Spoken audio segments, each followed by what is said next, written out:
Mr. Tickle and the Dragon by Roger Hargreaves. Mr. Tickle was having a very good day.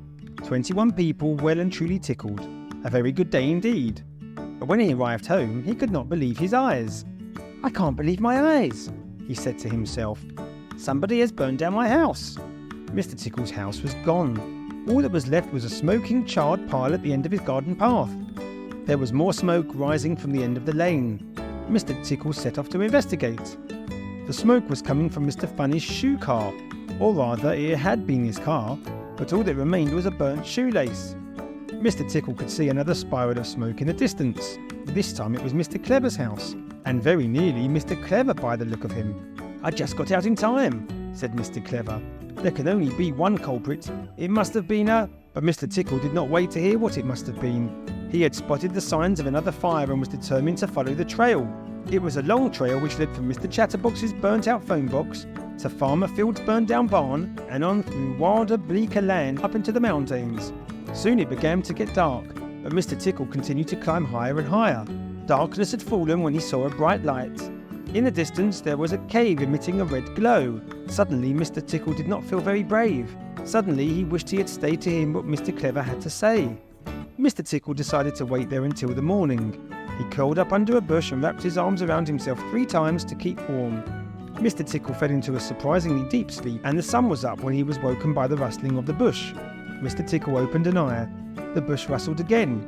"I know you're in there," mumbled a very deep voice. "Come out, show yourself."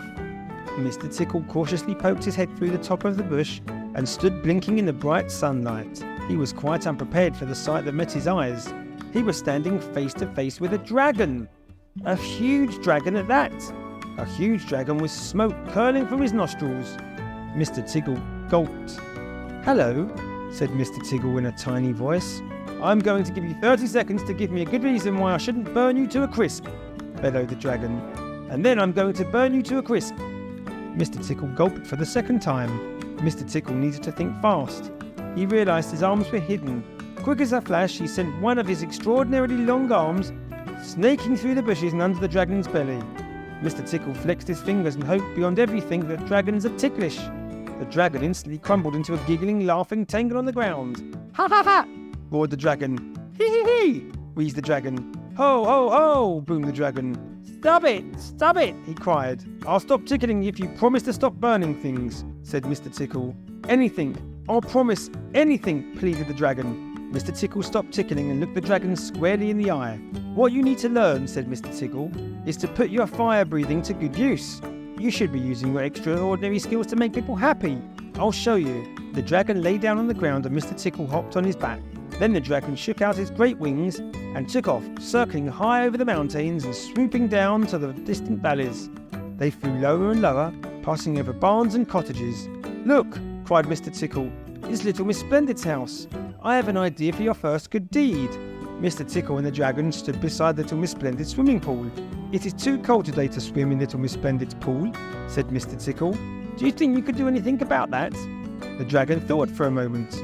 Then he took a deep breath and breathed out through his nostrils. Flames licked across the surface of the swimming pool.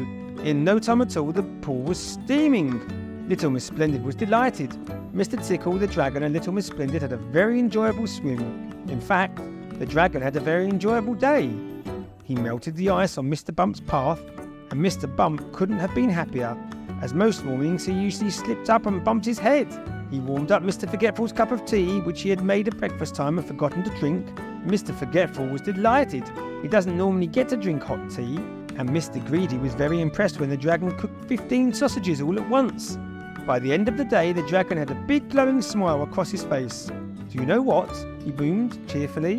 "I feel really good." Mr. Tickle grinned and then reached out his extraordinarily long arms and tickled the dragon. "And now I do too," he laughed.